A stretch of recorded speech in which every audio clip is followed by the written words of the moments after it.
Queridos amigos, buenas tardes, buenos días, buenas noches. De acuerdo a la hora que mis queridos televidentes miren este programa que vamos a hacer y que yo considero de una importancia vital para el futuro de nuestro país, para el presente, el futuro, y para aquellos que son realmente patriotas, que sienten el amor a nuestra patria y el dolor por esta gran pasión que sufre nuestra patria. Para todos aquellos, darles lo que considero el problema vital o crucial del que depende toda la problemática actual argentina, y es el tema del endeudamiento externo. Y me parece que la palabra se la tenemos que dar a quien más sabe de este tema en este momento en nuestro país, hace ya muchos años, que se ha dedicado al estudio del problema de la deuda externa y que es el licenciado Héctor Giuliano, que es una persona extraordinaria que me ha mostrado al principio de toda esta, el inicio de mi lucha pro vida, me ha mostrado lo que es la deuda externa y la importancia vital que tiene en cuanto a problema para la solución de nuestro país. Así que, querido Héctor, muy buenas tardes y muchas gracias por estar acá. Bueno, igualmente, Chinda, y yo te agradezco a vos recíprocamente la invitación, la disposición para darle difusión a esto.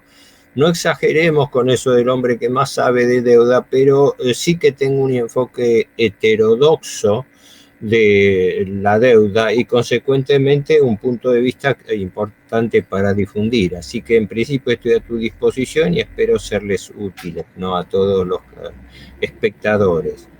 Yo, si me permitís un pequeño introito al tema, siempre digo que llevando esto a un nivel de difusión apta para todo público, lo que me interesa es que se comprenda cuál es la naturaleza y alcance del problema de la deuda. Es decir, frente a qué problema nos encontramos cuando hablamos de deuda.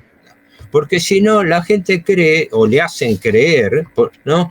La deuda está ausente. Vos fíjate una característica. La deuda está ausente del debate y hasta del comentario político. Totalmente, nunca se habla de eso.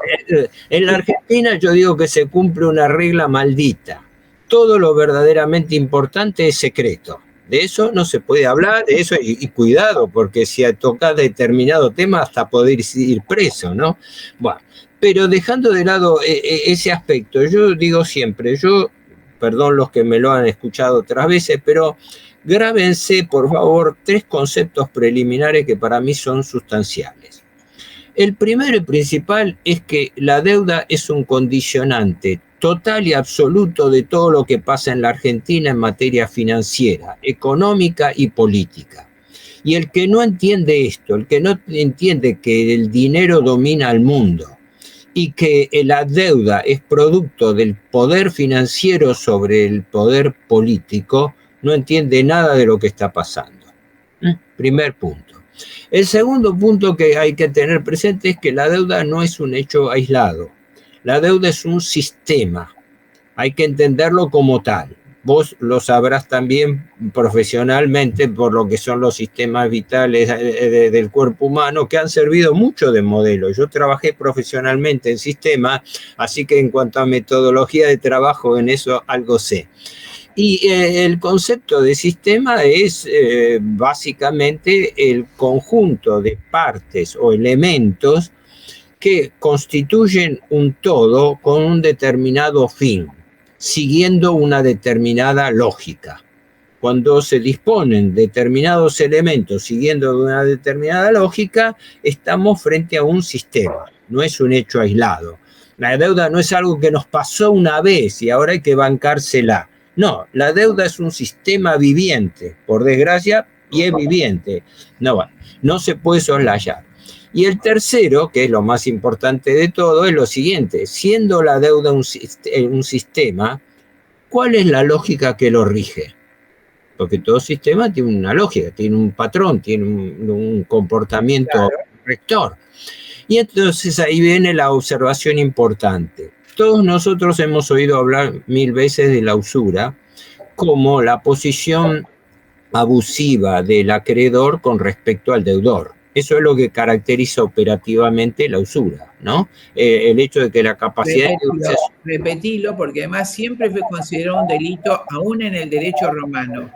Sí, en efecto, en realidad, primera declaración, tenemos que hablar de usura y no de tasa de interés, porque la usura, como tiene una fundada mala fama, fue enmascarada con la palabra interés.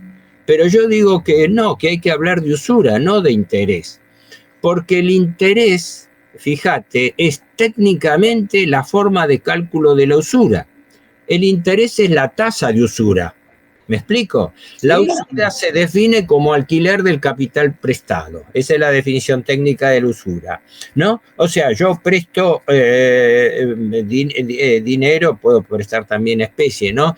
Pero presto dinero y en realidad el préstamo es un alquiler del dinero. Entonces, el alquiler del dinero se llama usura, ¿no? Viene del latín usus, ¿no? Que justamente caracteriza eso, el uso de lo prestado. Alguien pide prestado algo para usarlo y después devolverlo. Mientras que la tasa de interés, sea 5, 10, 15, 50%, lo que sea, es la cuantificación de la usura solamente, es la forma de cálculo de la usura. Bueno, pero sin irme a aspectos técnicos o académicos. No, pero está muy bueno porque uno piensa que hay interés que no es usurero y que la usura es un interés excesivo. No, por eso mi concepción es más radical en esto. Claro. Perdón, radical en el buen sentido de la palabra. Porque, Héctor, en realidad, en una sociedad sana, con una economía sana, el dinero debería tener siempre el mismo valor. Entonces, yo te presto 5 y presto y vos me devolvés 5 el año que viene que yo te presté para que salgas del brete. Pero como ese dinero tiene que producir ganancia, entonces se inventa el alquiler del dinero, que es esta usura, que yo nunca lo había pensado de esa manera. La verdad es que me admira. Si nos enganchamos, yo he hablado mucho específicamente sobre la cuestión del dinero y la usura, y es más, importantísimo, a la luz de la doctrina social católica. Claro. Porque la doctrina social de la Iglesia, digo yo, tiene una insuficiencia bastante marcada en materia financiera, ¿no? O sea, sí en materia económico, social, genérica, pero en materia financiera es poco el desarrollo. Por eso yo pivoteo siempre sobre el tema de la usura, porque bueno, es un capítulo clave de la doctrina social católica de la Iglesia en materia financiera. Claro, y fíjate vos que en realidad es una falencia de quienes han escrito sobre la doctrina social de la Iglesia, porque Santo Tomás, recuerdo de hace mucho tiempo, cuando estudié con Monseñor de Risi, se explaya claramente sobre lo que significa la moneda y tácitamente en Santo Tomás está implícito lo que vos estás diciendo. Sí. El préstamo. Por eso habría que reestudiar la moneda y Santo Tomás. Si nos enganchamos con ese tema, terminamos hablando de cosas, pero te lo resumo en lo siguiente. Santo Tomás, su base aristotélica, parte de algo, de una impugnación a la usura básica que surge del propio Aristóteles, ¿no? Diciendo que cuestionando el dinero, hablaba de que el dinero no era un producto de la naturaleza y por ende todo valor que derive del dinero no tiene, llamémosle, legitimidad natural. Exacto. Es una construcción, una ficción. Pero no, vamos lejos porque yo quería terminar con esta tercera característica que es la clave de todo lo que uno haría después. Es lo siguiente, siendo la deuda un sistema, ¿cuál es la lógica que lo rige? Y entonces aclaraba esto. Todos oímos hablar de la usura, con toda la impugnación que conlleva, como la posición dominante del acreedor con respecto al deudor, ¿verdad? Esto es, guste o no guste, la mecánica de la usura.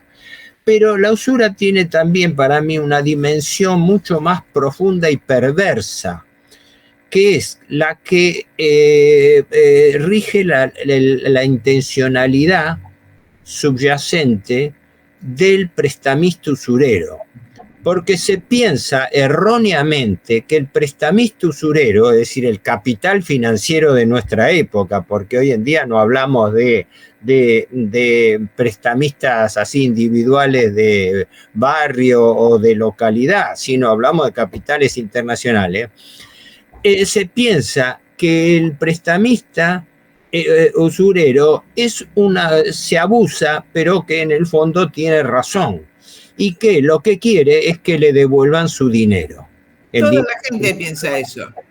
Claro, y yo digo que esa es una trampa de razonamiento, porque el prestamista usurero lo que realmente quiere no es que el deudor le pague la deuda, sino que no se la pueda pagar nunca, porque la deuda circunstancial, coyuntural, deviene así una deuda perpetua. Y esta es la trampa de la Argentina con la deuda pública. La deuda pública ha sido armada para no poder ser pagada nunca, porque eso hace que entonces el capital financiero, quienes manejan el capital financiero en realidad, porque a veces uno habla del capital financiero, de esto, del otro, como si fuesen entidades impersonales, cuando en realidad detrás del dinero hay alguien que maneje el dinero. El dinero no tiene entidad autónoma, eso lo sabemos. Entonces, esta observación última yo pido que por favor los espectadores se la graben. La lógica final de la usura es que del prestamista usurero es que el deudor no pueda pagar nunca la deuda. Es claro, no pueda nunca dejar de ser deudor, ¿no? Esto es importante porque, bueno, ahora no me extiendo más, porque esta es la forma en que la deuda consolida lo que yo llamo la deuda como instrumento de dominio. Ya no la necesidad de la presión militar, política, etcétera, que van a seguir existiendo, sino el condicionante central de todo, que es el poder del dinero a través del sistema de usura de la deuda. No sé, quizás me extendí mucho en el...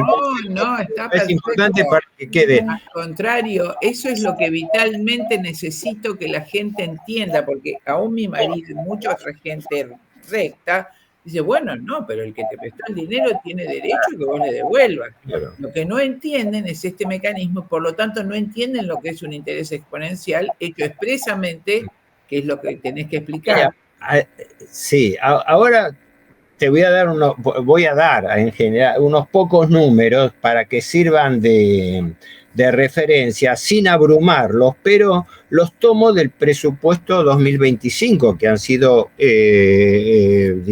ha sido elevado ahora al Congreso. 3, 4 números nada más y los hago con números en redondeo en billones de pesos para no marear, porque si no la gente no le voy a tirar. Pero para que se tenga una idea. Hoy la deuda pública es de unos 460.000 millones de dólares. La deuda pública total en cabeza solamente del Estado Nacional. Acá no están provincias, municipios, Banco Central, empresa del Estado, organismos descentralizados, juicios contra el Estado, no, pelado, en cabeza del Estado Central, en cabeza del Gobierno Nacional. La deuda oficialmente está en 460.000 millones de dólares, que en realidad, para complicarla un poquito, serían 473.000, porque hay cupones ligados al PBI, que son deuda en firme, ¿no? Que se toman como deuda contingente, cuando en realidad no es deuda contingente. Es deuda en firme. Lo que es contingente es la forma de pago. Claro, eso hay que aclararlo, porque la gente, no, podés tomar, no, lo vas a tener que pagar. Lo contingente es cómo lo vas a pagar. ¿Y cuándo? ¿Y cuándo lo voy a pagar? Es claro, porque los cupones PBI vencen, ojo, los cupones PBI son una invención del megacanje Kirchner-Labaña del 2005, que hicieron una quita, vendieron a todo el mundo la imagen de que la Argentina renegoció su deuda con quita, pero la quita se la compensaron con los cupones PBI. En consecuencia, fue una postergación del pago. ¿Cómo? Fue una postergación del pago. Sí, no, pero fue un enmascaramiento de la quita. Ellos vendieron la idea de que el país tuvo una quita, pero la quita fue totalmente compensada con estos cupones PBI, diciendo, no, pero en realidad tenemos una posibilidad. Si la Argentina crece, va a poder pagar una parte de ese crecimiento con bonos, etcétera. Sí, pero es deuda, punto. Es deuda. Bueno, ahora nos acercamos al año 2030, por lo cual, por eso digo, cuando dan la cifra oficial de 460.000, yo le sumo los 12.500, casi 13.000 de cupones PBI. Pero, digamos, a los fines prácticos no nos vamos a pelear por 10.000 millones de dólares más, 10.000 millones de dólares menos. Estamos en 460. Ahora bien, ahora por eso decía, vamos al presupuesto. De esos 460.000 o 470.000 millones de dólares de stock de deuda que debe la Argentina, tomando, insisto, solamente el Estado central, sin complicarla con la deuda nacional, la deuda de todo el país por provincia, municipio, etcétera. De esa deuda de 470.000, ¿cuánto le vencen a la Argentina el año que viene? Por presupuesto, 131.000 millones de dólares. Una cuarta parte de esa deuda nos vence el año 2025. ¿Y cuánto se prevé que pague la deuda de esa deuda por capital la Argentina? $0. No se paga un centavo de capital o principal, se llama así en matemática financiera, es capital o principal de la deuda. Esta como regla, y esta regla rige desde hace 50 años, desde la gestión Martínez Dios hasta la fecha. Todos los gobiernos se han lamentado de la herencia recibida, pero todos la aumentaron. Y la aumentaron bajo este mismo esquema de no pagar capital, sino pagar intereses y renovar el capital. Es decir, por eso hablaba yo de deuda perpetua. ¿Por qué? Porque la Argentina, 131.000 millones de dólares es más que el presupuesto de un año de la Argentina. El presupuesto de un año de la Argentina, convertido a dólares, ¿no? Yo para usarlo en moneda constante, da un gasto de unos 106.000 millones de dólares. Imagínate que de dónde podría la Argentina poder amortizar los 131.000 que le vencen. Ni borracho, ni loco puede ser. Entonces piden más plata. Es claro, ¿y cuánto pagan de amortización de capital? $0. Porque hasta el último centavo de capital que vence se renueva, se hace innovación de deuda, es decir, se retira el bono viejo y se entrega un bono nuevo. Y lógicamente cuando yo renuevo una deuda con un usurero, no la renuevo en mejores condiciones de las que tenía la anterior, sino en condiciones más gravosas. Por eso los intereses de la deuda en este momento están subiendo en forma mucho más peligrosa.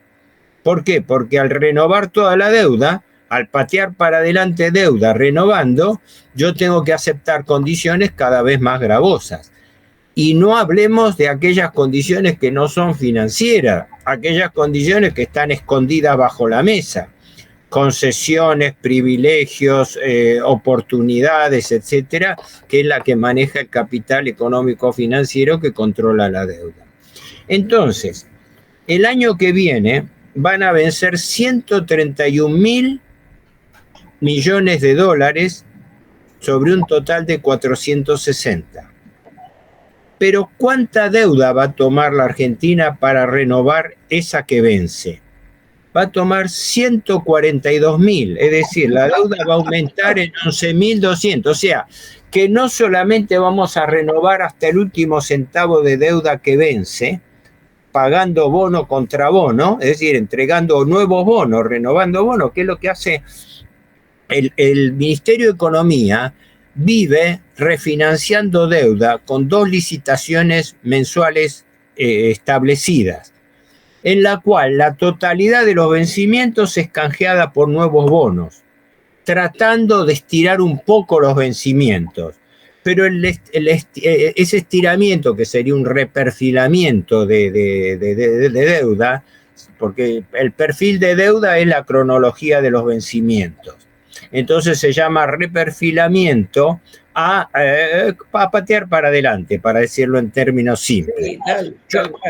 Claro, lo que pasa es que queda más elegante decir reperfilamiento, pero de todas maneras, más allá de la forma, lo concreto es que el logro que se está obteniendo de esto es irrisorio, porque se patea deuda a 35 días, a 60 días, a 90, 120 días. Lo máximo que se patea es 1 año. ¿Y qué ocurre cuando esa deuda está venciendo? No se puede pagar ni un centavo. Y en consecuencia, cada licitación es renovación de los vencimientos, sistemáticamente. Esto no es nuevo, esto es de años, esto es de toda la vida. Esto es desde Martínez Dios hasta la fecha. Por eso han pasado gobiernos militares, radicales, pero menemista, kirchnerista, Alianza, Macri, Milei, etc. Todo viene así. ¿Por qué? Porque esta es la política que yo llamo de gobernar con deuda. Es decir, existe una superestructura de dominio instaurada a través de la deuda, y los gobiernos de turno lo que tienen que hacer es vivir renovando deuda y pagando cada vez más intereses. Porque la deuda no se paga, pero los acreedores no comen vidrio. Entonces, ¿qué ocurre? Lo que sí se paga como gasto público son los intereses. Entonces ahí vamos a los números, para que la gente lo tenga claro. Los intereses a pagar el año que viene, capital dijimos no se paga porque el gobierno no tiene $1 partido por la mitad, el capital no se paga, pero se pagan intereses por 12 billones de pesos. ¿Y cómo los pagamos, Héctor, querido? Bueno, ahí viene el tema. Lo pagamos con el ajuste que está haciendo el gobierno. ¿Por qué? Porque el ajuste se está haciendo a través de la inflación como medio de ajuste. Es decir, el gobierno está licuando el gasto público. ¿Por qué? Porque las remuneraciones, las jubilaciones, los planes sociales y muchos de los gastos de consumo, ¿no?, se van licuando con la inflación, medidos en dólares. Se van licuando. Pasa el tiempo, perdieron su valor, por supuesto. Pero no solamente perdieron su valor, sino que es parte de una política sistemática por la cual oficialmente los salarios, las jubilaciones, los planes sociales aumentan menos que los precios, con lo cual en términos reales, es decir, descontando la inflación, perdemos. Los jubilados en el último año porque yo también estoy incluido, hemos perdido aproximadamente un 30% de nuestros ingresos reales. Claro. Varía, son promedios, porque no todos ganan lo mismo, no todos, tenemos un sistema jubilatorio que más de la mitad de los beneficiarios está cobrando la mínima debajo del nivel de pobreza. Así que decir jubilados... En realidad, la jubilación debería mantener su valor eternamente en una economía sana, no sujeta a la ideología de la usura y de la deuda. Entonces, por eso esto, y el año que viene proporcionalmente voy a cobrar lo mismo, y la capacidad adquisitiva que voy a tener como jubilación sería la misma hoy que dentro de 20 años, fuera de este régimen financiero y usurero. Mira, por eso señalo esto importante y bien irritativo, porque esto se escamotea a la opinión pública y es la trampa que le están robando a todo el mundo, a asalariados, a jubilados y a beneficiarios también de planes sociales. Que si esos planes sociales son irregulares, que sean de una auditoría y que se lo saquen. Claro. todas maneras, el valor de esos planes sociales, como las asignaciones familiares, por ejemplo, que son legítimas, ¿no? Claro. Ahora sí, después. Entonces, la licuación viene porque se genera la inflación. Y con la inflación, proporcionalmente, ese dinero que se paga a los jubilados y demás perdió totalmente el valor, en tanto que el interés de la deuda aumentó enormemente con el paso del tiempo y aumentamos nuestro endeudamiento. Claro. Vos fíjate digamos, qué hipocresía tan grande. Los liberales son los primeros, esto es una verdad de perogrullo que cualquiera que va a la facultad lo sabe, pero los liberales han hecho una bandera de su campaña contra la inflación como impuesto inflacionario. Y es cierto, técnicamente la inflación actúa como un impuesto, actúa al revés, no pagándolo directamente, sino pagándolo por la detracción que te supone a vos el valor depreciado de la moneda. Exactamente. Y ahora el gobierno más hiperliberal que tenemos, como todos los gobiernos anteriores, aumentan sueldos y jubilaciones debajo de la inflación. Quiere decir que están usando la inflación como forma de licuar la capacidad adquisitiva de la gente. Pero por eso digo, lo más es irónico y lo están haciendo ellos. Lo que criticaron en toda la campaña es un mecanismo de gobierno. Sí, pero esto viene desde la época del ingeniero Alzogaray y compañía. Cuando decía, yo era chiquita, había que ajustarse los cinturones, ¿te acordás? Es claro, exacto. Pero entonces, voy a esto. Vuelvo entonces a la cifra, 3 cifras nada más para que tengan en cuenta. La deuda que se piensa tomar el año que viene es de 142.000 y pico de millones de dólares. Qué horror, amor, qué horror. Para cancelar 131.000 que vencen y que no se pueden pagar y tomar 11.000, 12.000 más de deuda nueva, que yo creo que se quedan cortos porque la deuda que se está tomando es, como todas las veces, es mayor que la que se programa en el presupuesto. Pero atengámonos a la cifra de presupuesto. Pero igual de esto no se paga un centavo, lo que sí se pagan son los intereses. Los intereses a pagar, como te decía, suman 12 billones de pesos. Aclaremos que estamos hablando de millones, ¿no? No de los billones norteamericanos, nada. Estos son billones de pesos. Millones de pesos que se pagan 12 billones de intereses. Son un 10% del gasto público. Pero con una característica, yo diría una doble característica, que es, si vos haces la cuenta, 12 billones de pesos en un año, promediándolo, son 32.000 millones de pesos por día. 32.000 millones de pesos. Si lo llevas, 1.300 millones de pesos por hora. El otro día estaba viendo un cálculo que te debe interesar a vos también, porque tomaba el valor promedio de una escuela secundaria. Sale 1.300 millones de dólares promedio. O sea, en una hora de pago de intereses, estamos pagándole a los acreedores usureros el equivalente de construir una escuela secundaria. O sea, 32.000 millones de pesos por día equivalen a construir 24 escuelas. Y yo el año pasado, ahora no volví a hacer el mismo cálculo, pero eso a lo mejor vos lo podés averiguar mejor, equivalía el pago de intereses a la construcción de 2 hospitales y medio de mediana complejidad completamente equipados. No, con lo que ¿en cuánto tiempo? En un día de intereses. Lo que se paga. Entonces, después no hay plata para salario, no hay plata para jubilados, no hay plata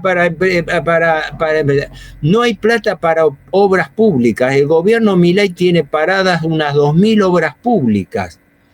algunas porque las ha suspendido y las que no puede suspender porque están respaldadas por contratos, no le gira los fondos, con lo cual es lo mismo. Claro, y además que quiebran las empresas, los oficios, por ejemplo, tengo un hijo que es carpintero, por supuesto, y esa producción en masa de sus puertas para la obra pública está totalmente parada. Con lo cual, todos los carpinteros y empleados que trabajan para él están sin trabajo. Claro, y por eso está ahora, el gobierno no puede ocultar que cómo está subiendo el desempleo, ¿no? Y por eso la industria de la construcción, con las obras públicas, está clamando a los gritos de que el gobierno reactive la obra pública, porque el gobierno está fabricando recesión. Por eso pero fíjate vos que sigue gastando, no me acuerdo el presupuesto brutal en la Secretaría de Género, que reemplaza al viejo Ministerio de Género, y sigue vigente. No me acuerdo, ¿vos te acordás cuántos? 2 billones de pesos por año. Según yo lo vi, no era un gasto muy relevante, pero la superestructura que crearon de género, con el absurdo de que hubiese una delegación en cada ministerio, estamos locos, es decir, que un ministerio ponga delegaciones de género. Lo hicieron en toda la provincia. Ahora, la incidencia, una vez hicieron un cálculo muy alto, ahora no lo tengo. De todas maneras, este gobierno en esa materia no es muy... Tampoco lo suprimió, Héctor, porque en su discurso estaba justamente la condena de la inflación como mecanismo del Estado, como impuesto, y estaba la condena de género. Con género no se metió. Entonces, un gasto que podría ser tranquilamente suprimido, por ejemplo. No, pero si vamos a las contradicciones, sería entrar en detalle, no terminamos más, ¿no? Pero el presupuesto se ha sobredimensionado, por ejemplo, en la Secretaría General de la Presidencia, que la ocupa la hermana del presidente, ¿no? Porque, ojo, que acá estamos con cierto nepotismo gubernamental, ¿verdad? El presidente tiene como alter ego, tiene a su hermana en la Secretaría General de la Presidencia y ya se hizo notar varias veces que el presupuesto de la Secretaría General de la Presidencia aumentó en forma relevante, ¿no? El ministro de Economía, Luis Caputo, es primo del asesor estrella del presidente, Santiago Caputo. Y los dos son familiares de Nicky o Nicolás Caputo, que es el hermano del alma del presidente Macri y beneficiario también de obras públicas y de promociones industriales como la de Tierra del Fuego, ¿no? Que por eso no se tocaron las promociones en Tierra del Fuego, ¿no? O sea, acá hay hijos sin tenados, ¿no? Acá vos fíjate un detalle. Si está bien, yo lo aplaudo, porque escúchame, por deformación profesional, yo soy licenciado en administración y la mayor parte de mi actividad profesional en la vida activa la tuve en organización y sistemas. Así que yo estoy habituado mentalmente, y la burocracia pública, los escándalos que he visto dentro y desde adentro y desde fuera, yo soy el primer crítico de las medidas burocráticas, ¿no?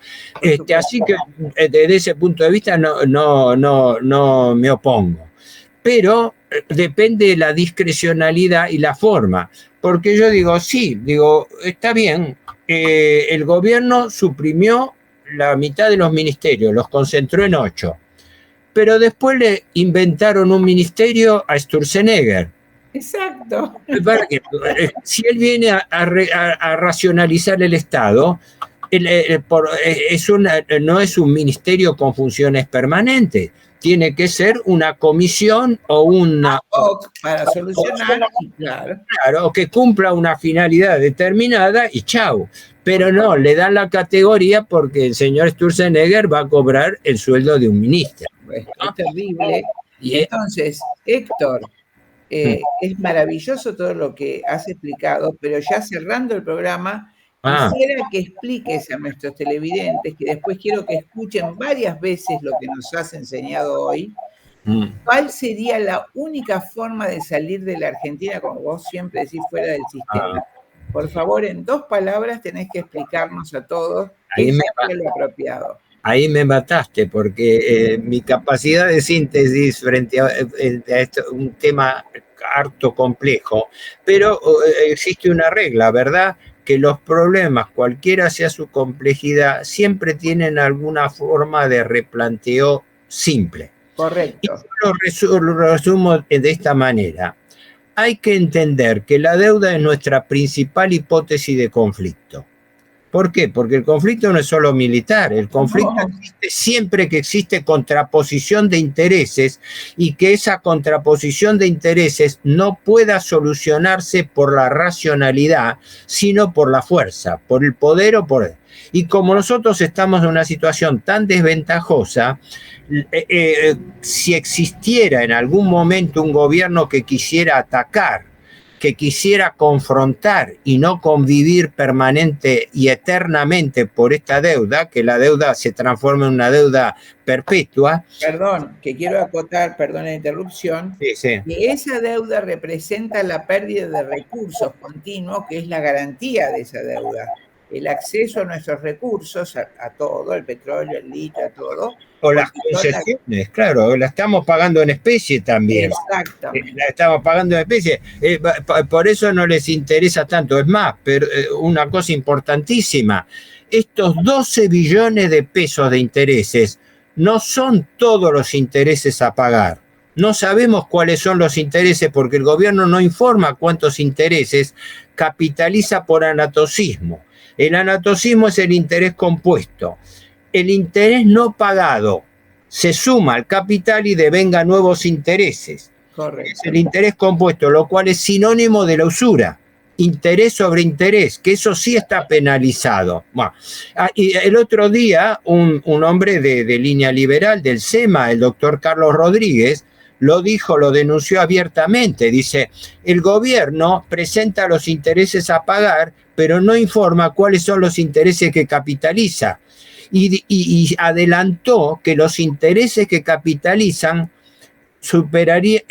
llevarían al déficit el presupuesto público.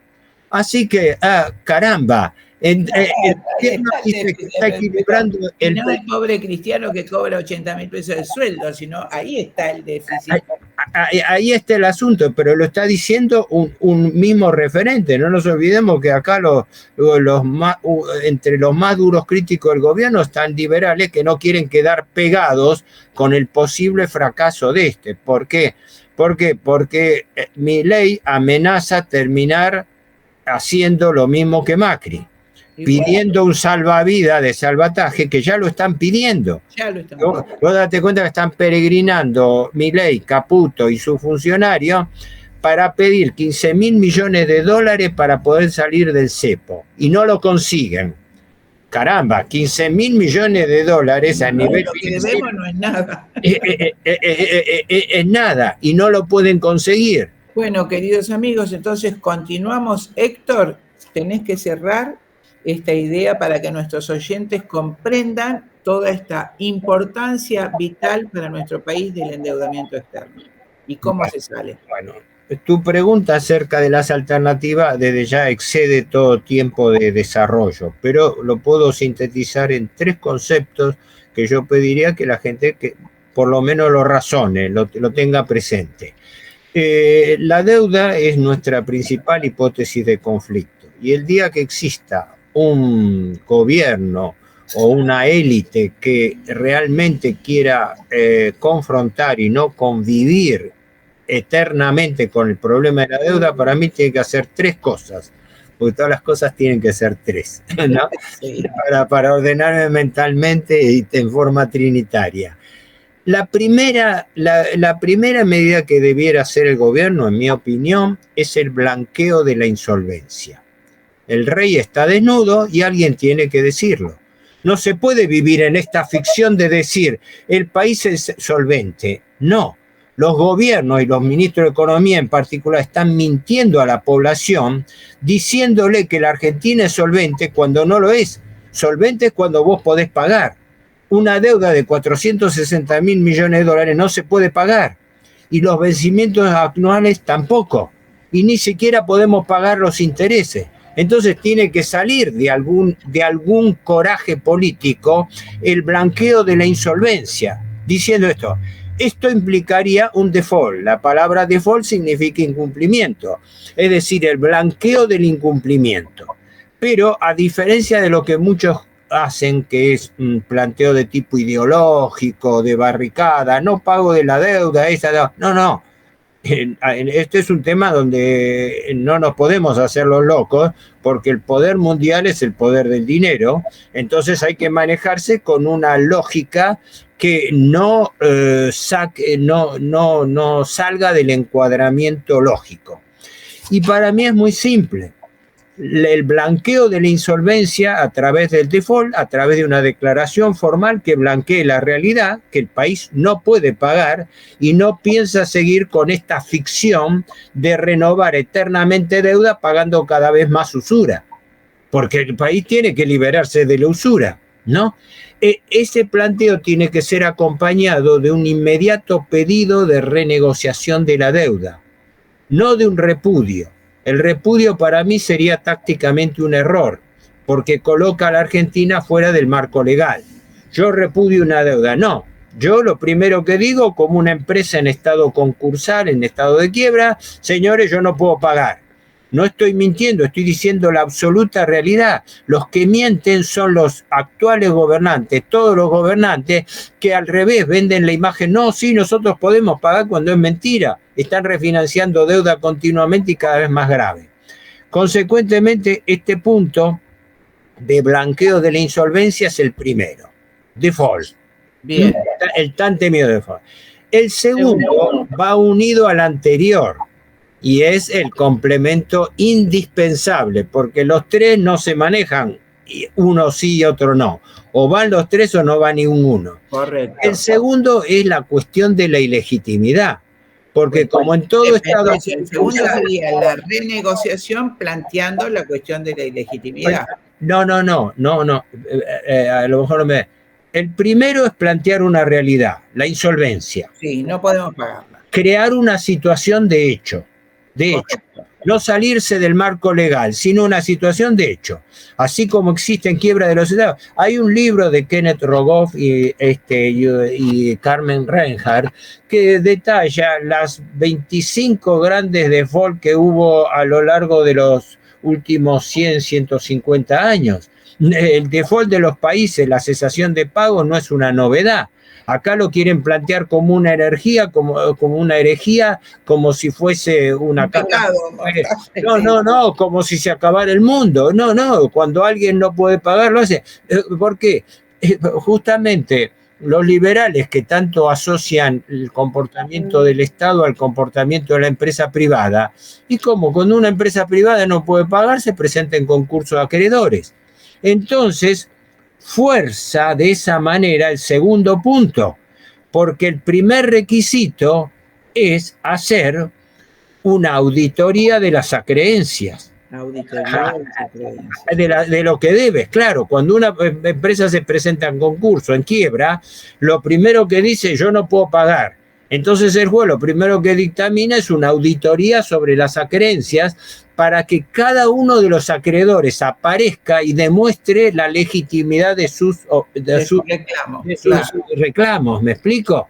¿No? Sí. Entonces, ahí le vamos a conocer la cara a nuestros acreedores, porque nuestros acreedores son secretos.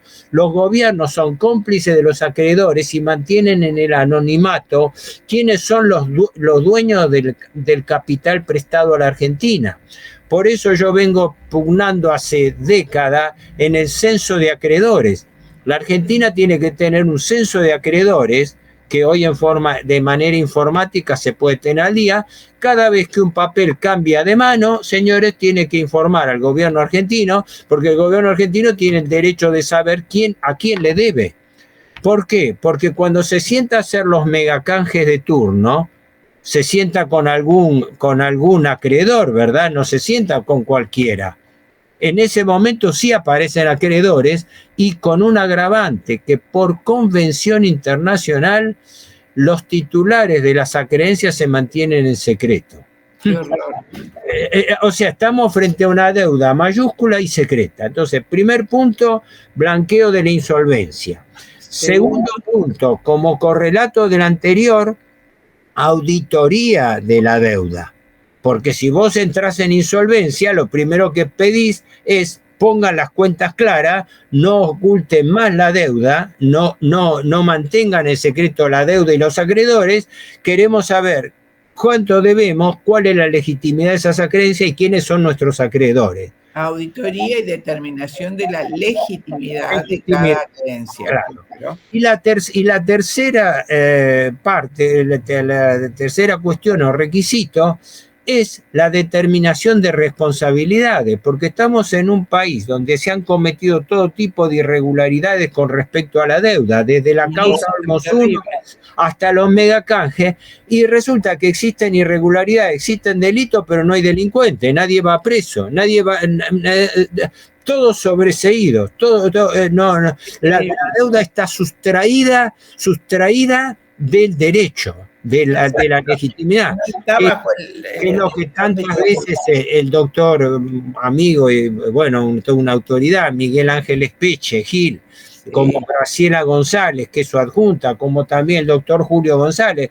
Esto es el ABC de un esquema legal, la determinación de responsabilidades por los incumplimientos de deberes del funcionario público, porque el primer deber de un funcionario público que se está violentando todos los días es tomar deuda sin la más miserable capacidad de repago, porque con eso estoy fabricando usura, estoy cayendo en el condicionante que señalaba al principio. Al tomar deuda impagable, yo condeno al país que esa deuda sea inexorablemente refinanciada in eterno, y en consecuencia una deuda coyuntural deviene una deuda perpetua. Entonces, lo resumo: insolvencia, ilegitimidad y responsabilidades. El día que haya un gobierno que tenga la capacidad, la honestidad y el coraje de hacerlo, ese día vamos a tener una nueva Argentina, porque la deuda, insisto, es un condicionante total y absoluto de todo lo que ocurre en la Argentina. Esto repite el famoso proverbio, esto replantea el viejo proverbio medieval, ¿viste? Que dice que el éxito más grande del demonio es habernos hecho creer que no existe.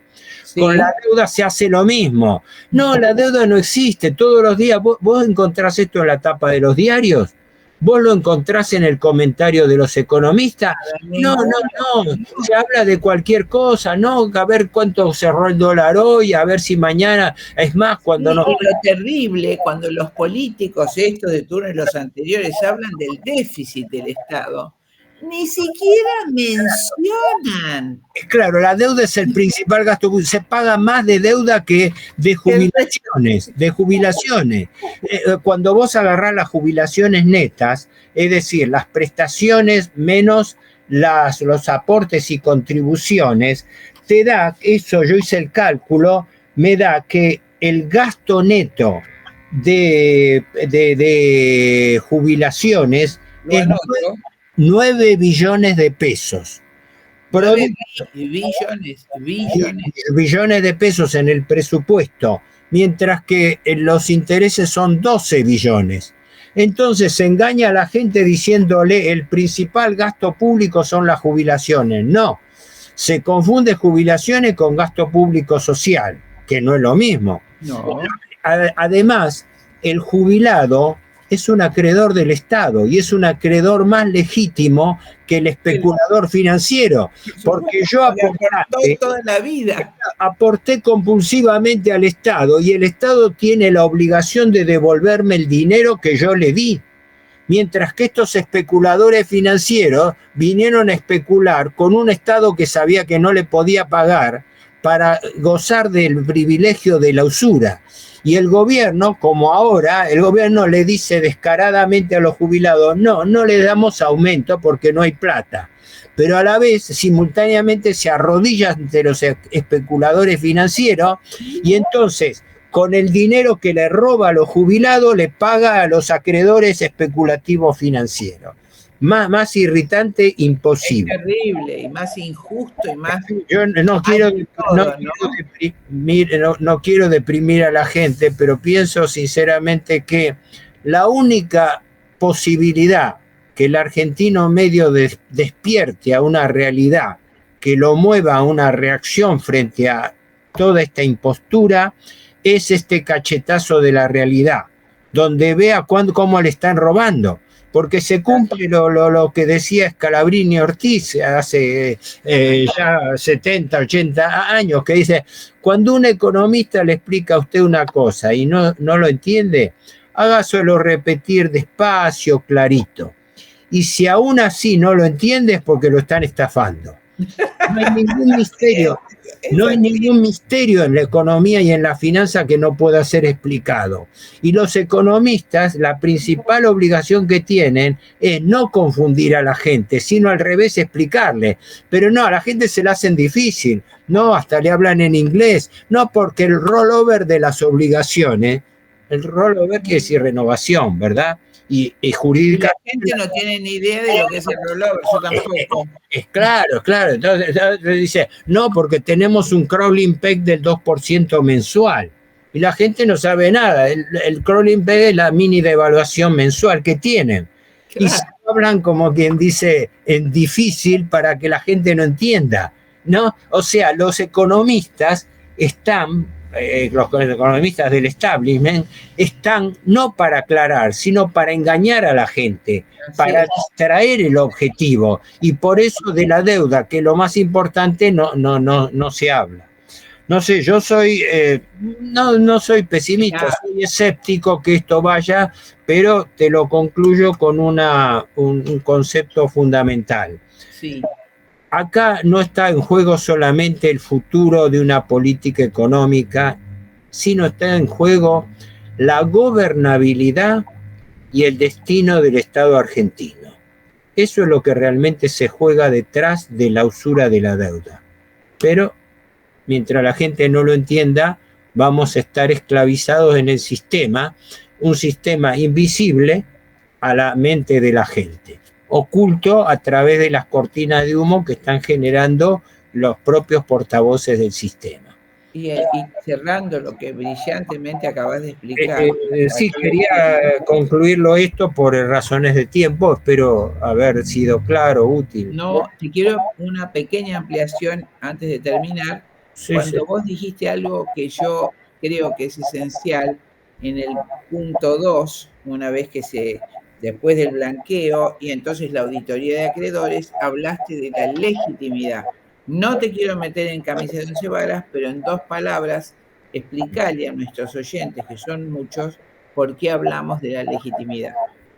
Bueno, fundamentalmente hay que establecer una diferencia entre legalidad y legitimidad.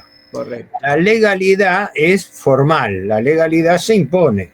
La Argentina está atada a prospectos de colocación de deuda que llevan 2.000 páginas escritas en inglés y sin traducción. Y eso a través de distintos convenios, la mayoría de los cuales no han sido dados a conocer. Así que ya cuando hablamos de ilegitimidad, no sé si tu pregunta iba a eso, ¿no? Sí. Cuando hablamos de ilegitimidad, estamos hablando de la ilegitimidad de origen, ¿Por qué se contrajo una deuda? ¿Y por qué los funcionarios contrajeron y siguen contrayendo deudas sin la más miserable capacidad de repago? Eso está observado en la Ley 24.156 de Administración Financiera, en uno de los primeros artículos, que ahora no recuerdo si es el 3 o el 5, creo que es el artículo 3, que establece un principio que se soslaya, ¿no?, entre los conceptos preliminares de la Ley de Administración Financiera, que es la obligación que tiene todo funcionario de manejar, dice, sí, textual, dice, con eficacia y eficiencia los recursos del Estado. Punto, eso lo dice todo.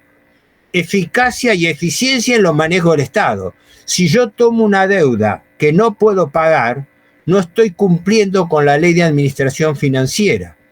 Incluso por eso el gobierno ahora, por un decreto de necesidad y urgencia, modificó el artículo 65 de la ley para tener carta blanca para endeudarse sin ningún condicionamiento en la nueva deuda a tomar. El artículo 65 establece como requisito que para cualquier canje de deuda, el Estado tiene que acreditar que mejora por lo menos una de las tres variables: monto, plazo o tasa de interés. Es como esto lo establece la ley, que cuando el gobierno hace un canje de deuda, tiene que mostrar alguna mejora. Ese artículo ha sido burlado 20 veces, pero por lo menos está en la ley. Hay que hacerlo cumplir. Ahora lo sacó de la ley. Ahora lo sacó de la ley diciendo el decreto 846 que emitió hace 2 semanas, es un escándalo, está ahora en discusión en el Congreso, pero en un Congreso que ya le está aprobando los DNU al gobierno, así que donde el cual cambia el criterio y dice que el Poder Ejecutivo está autorizado desde ahora a canjear deuda según las condiciones de mercado. Sonamos. No, es terrible. Condiciones de mercado con un riesgo país de 1.100 puntos significa que la tasa de interés internacional está en el orden del 5%. La sobretasa por riesgo país que tendría que tomar la Argentina son 11 puntos más. Tendríamos que endeudarnos en dólares en por lo menos 11-12% anual en dólares, que es un disparate. Por eso la Argentina no se fue. Entonces, toda esta servidumbre de pago de la deuda, toda esta servidumbre de pago de intereses, es para tener un premio la Argentina, que es lo que establece el acuerdo con el Fondo Monetario Internacional que contrajo Macri y ratificó el gobierno kirchnerista Fernández. Y ese premio, ¿sabés cuál es? Que gracias a pagar intereses, la Argentina va a poder volver al mercado internacional de capitales, es decir, va a poder volver a endeudarse. Esto no lo digo yo, esto lo dice el texto del convenio y es lo que está sosteniendo el gobierno. No, porque si la Argentina, cumpliendo con la famosa frase de Avellaneda, hace pasar hambre y sed a la gente a través de planes de ajuste, para con eso poder cumplir la servidumbre de la deuda, entonces nuestros acreedores financieros, que son buenos, nos van a dar más plata. Entonces nos van a dar más endeudamiento y con ese endeudamiento vamos a pagar más intereses. Y consecuentemente el círculo vicioso perfecto de la usura se va a seguir cumpliendo in eterno. Por esto que decía al comienzo, que la lógica de la usura es que el deudor nunca deje de ser deudor. La Argentina se metió en esa trampa condiciona todo lo que hay y por eso digo que es lo que condiciona la gobernabilidad y el destino mismo del Estado argentino. Así es. No sé si... Clarísimo, Héctor, clarísimo. Creo que a todos nuestros oyentes me incluyo, aclarado, enseñado la importancia capital monstruosa del tema de la deuda externa, como vos en una oportunidad dijiste, el gran elefante que hace pivotear alrededor de él todo el destino de nuestro país. Y si no lo vemos los argentinos, no podremos salir nunca y creo que nuestro ser nacional desaparecerá en un estado de esclavitud perpetua. Y también perdiendo la obligación cristiana de velar para que todos los argentinos tengan un nivel digno de vida, ¿no es cierto? Para sobrevivir tendremos que hacernos los burros y no mirar que se va gigantando ese sector de pobres que no podrán salir nunca de esa pobreza. Fíjate, en un país tan hermoso como el que Dios nos dio, ¿no? Fíjate en línea con lo que vos estás diciendo lo siguiente. Nosotros como católicos tenemos un privilegio. Tenemos una doctrina de la Iglesia que condena la usura.